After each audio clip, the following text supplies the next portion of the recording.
Oke, kembali lagi di podcastnya Mbak Nasir. Kita kembali lagi membicarakan seputar pengasihan, seputar asmara lagi bareng Mbak Nasir. Gimana Mbak, kabarnya baik ya? Alhamdulillah. Alhamdulillah baik. Jadi kali ini kita akan membahas tentang ironi trauma Mbak. Jadi ceritanya gini, ini salah satu sebuah persoalan yang datang dari klien Mbak Nasir sendiri. Jadi kita bicarakan lagi ya. Yeah. Nah, ini adalah suatu trauma yang sampai sekarang belum bisa dihilangkan. Tentang apa itu traumanya? Tentang pasangannya yang pernah selingkuh, suami ya, maksudnya suaminya yang pernah selingkuh. Dan ketika itu dia juga sempat, si istri ini sempat dilabrak dari selingkuhannya suami. Nah, seharusnya kan yang labrak ini malah dari ininya ya Mbak, kalau dari istrinya, tapi malah dari apa ya bahasanya, pelakornya gitu. Nah, dia ini, si istri ini mengalami trauma yang sangat signifikan gitu. Jadi dia bingung, meskipun sekarang itu suaminya nggak lagi selingkuh, tapi dia tetap menganggap kalau suaminya itu selingkuh. Jadi sudah nggak ada kepercayaan lagi lah bahasanya itu gitu. Sudah ini ya, seakan tuh hilang. Ya, jadi pengalaman yang pernah terjadi itu membawa dampak keterpurukan dia hingga sampai sekarang gitu. Nah, pertanyaannya Mbah, bagaimana cara menghilangkan rasa trauma pada peristiwa yang pernah diselingkuhi pasangan Mbah? Gimana itu? Kalau secara singkat jawabannya, ya, itu ya sekedar ini, sekedar apa ya, menerima, sekedar menerima, menerima apa ya, semuanya tadi itu hanyalah sebatas ujian untuk setiap manusia, termasuk ya si sang istri itu tadi. ya. Jadi ketika orang sudah mau menerima dengan ikhlas bahwasanya apa saja yang sudah diterima, dirasakan, dilalui oleh seorang hamba, itu ya pastinya dia akan sangat mudah untuk untuk tidak terus kemudian menjadi traumatik yang sangat dalam, gitu. Tetapi namanya juga manusia, sangat wajar jika ini kondisinya adalah seorang istri mempunyai apa ya, traumatik, terus kemudian dia menaruh tidak percaya lagi kepada sang suami. Saya rasa itu sangat wajar. Tetapi hal semacam itu kan jika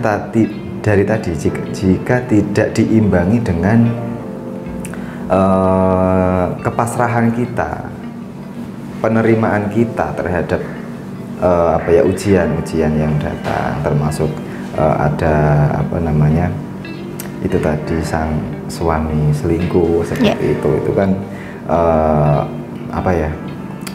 beban mental sekali kan, sangat menguras emosional. Perlu pembelajaran untuk menerima dan juga mengikhlaskan. Itu ya sangat butuh waktu memang. Tidak terus kemudian ketika orang sudah mempunyai cara berpikir seperti itu, terus kemudian ketika ada ya terus hilang, dia nggak, tetap butuh proses. Dan kalau hubungannya adalah antar suami istri, nah ini yang perlu digarisbawahi. Yang perlu digarisbawahi adalah kemantapan seorang istri itu untuk menerima lagi seorang suami yang mempunyai latar belakang seperti itu apa dulu. Dia hanya ingin dia memprioritaskan menjaga hubungan itu adalah dia hanya ingin menjadi seorang istri yang baik di mata Tuhan, yang pertama. Nah, itu akan sangat membantu dia. Terus kemudian dia ingin mempunyai apa ya, mempunyai, ketika dia sudah punya anak, dia ingin memberikan contoh yang baik pada anak-anaknya. Oke. Nah itu kan bisa membuat apa ya, pemikiran baru bagi seorang istri yang mana suaminya itu misal mempunyai latar belakang yang kurang baik dalam hal perilaku, misal dia selingkuh, suka main cewek atau apa kan, itu bisa apa ya, bisa membantu meringankan, tidak terus kemudian langsung ambil keputusan untuk bercerai atau terus pisah atau bertengkar gitu kan. Ya.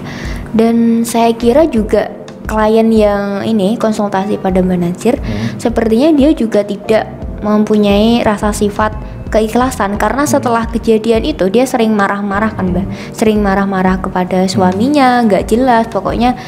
Ya dia bertahan itu karena memang sudah punya anak, tapi dia masih sama sekali tidak suka suaminya atas tragedi itu. Jadi sepertinya ini perlu nggak Mbah, maksudnya pemulihan agar pihak istri ini hilang dari traumatik, ini ada peran suami untuk dalam penyembuhannya, atau sebenarnya cukup istri aja yang bisa menangani hal tersebut? Misal suami butuh untuk sebagai pendukung lah, maksudnya saling memberi pengertian terus menerus, atau orang yang sedang mengalami mental health down kayak gitu dibiarkan saja dulu, atau seperti apa menurut Mbak Nazir?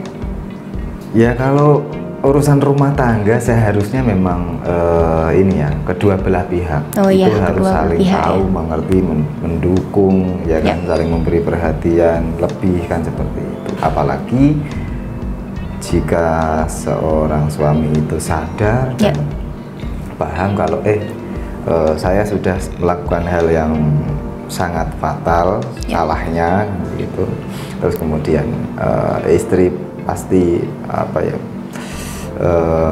sedang mengalami ini healthy down tadi, terus kemudian apa ya, sang suami pun tergerak hatinya untuk memberikan dukungan mulai dari mental, sikap, terus kemudian apa dengan dia tidak, terus kemudian misal dia dulu sering keluar ya kan, mempunyai urusan yang tidak jelas, jadwal yang tidak jelas, dihilangkan semua dan benar-benar mendukung untuk dalam penyembuhan mental supaya sang istri tadi itu mempunyai kepercayaan lagi kepada sang suami. Nah kadang kan malah sang suami ini karena dia merasa seorang cowok yang mempunyai, seakan itu mempunyai apa ya, wewenang gitu, jadi dia ya sewenang-wenangnya saja, terus kemudian tidak menganggap hal itu penting begitu, dan tidak bisa mendukung seorang istri, tidak bisa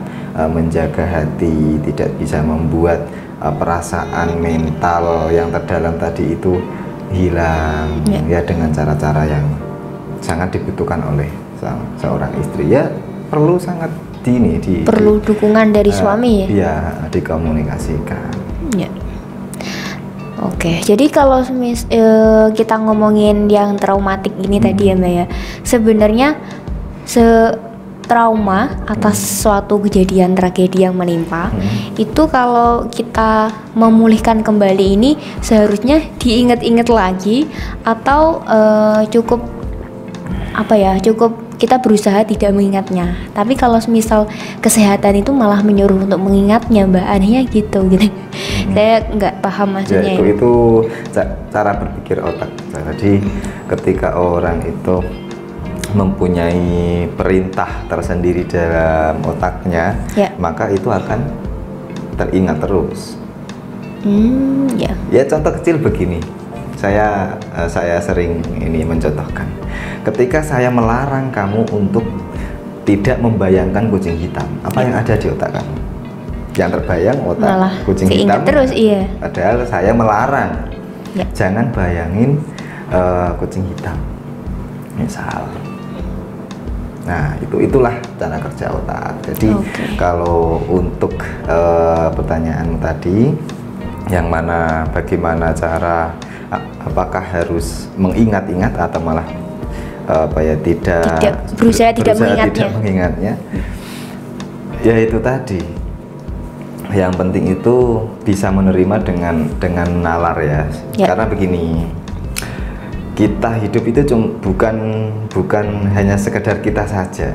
Ya kita itu melihat bahwa di sana itu banyak sekali juga orang-orang yang sudah berumah tangga, entah itu orangnya itu orang yang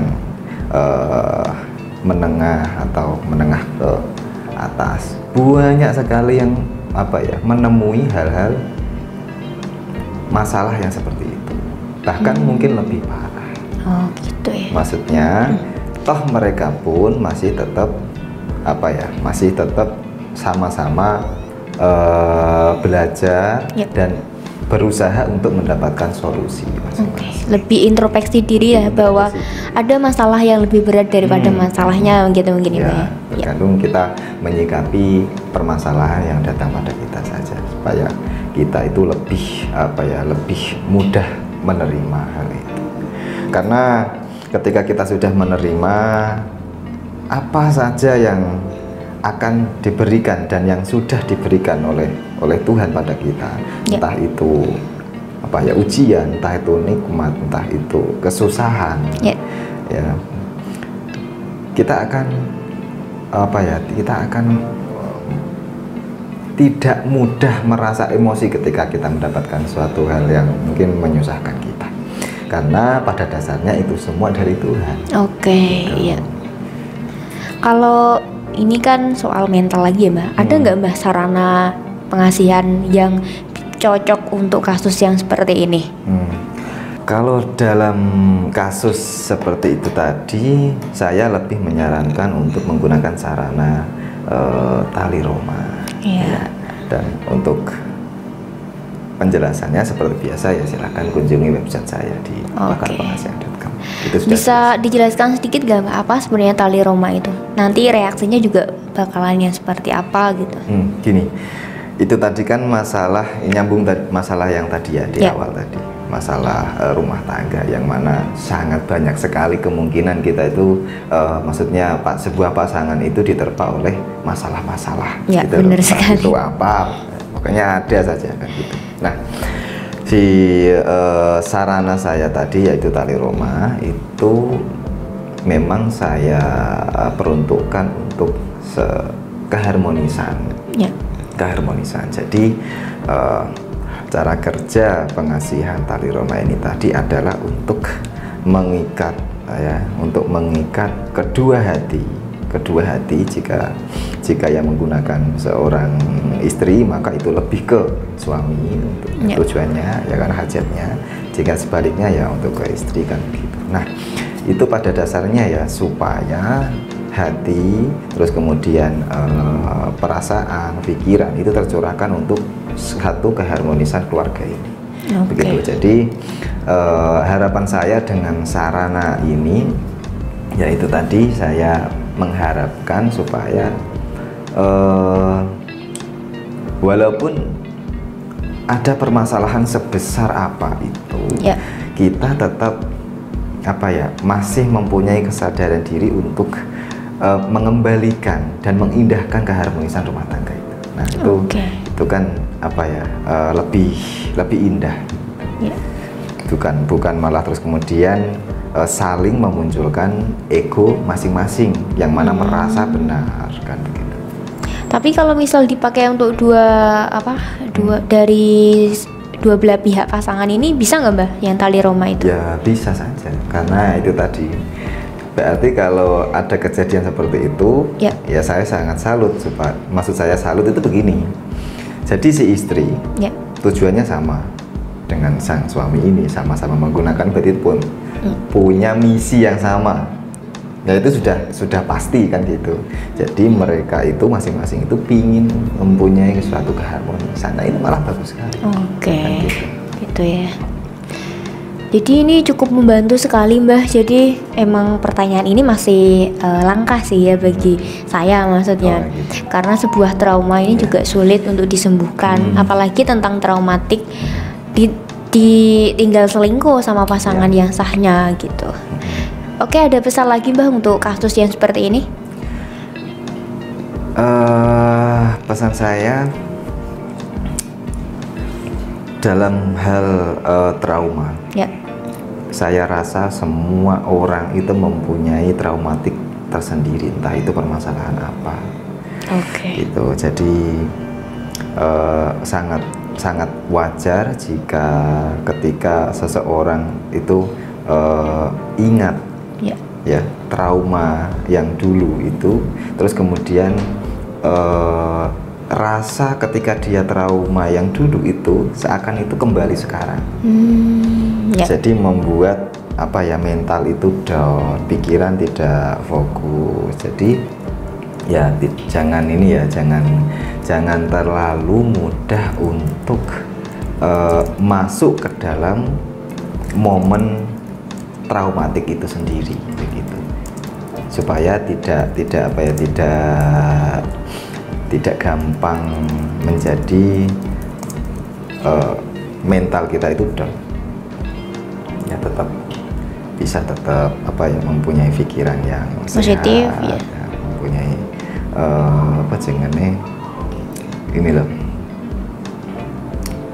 penyemangat dari diri sendiri. Nah itu yang penting. Oke, jadi semacam belajar memaafkan diri sendiri dan belajar memaafkan kesalahan orang lain gitu ya, Mbah. Ya, oke. Mungkin cukup itu yang kita bahas, Mbah. Singkat dan tapi semoga bermanfaat untuk teman-teman semua, untuk beberapa klien yang ke layanan Mbah Nasir. Kita akan jumpa ke podcast selanjutnya dan masih akan mengobrolkan seputar pengasihan bersama Mbah Nasir. Oke, terima kasih untuk waktunya Mbah Nasir.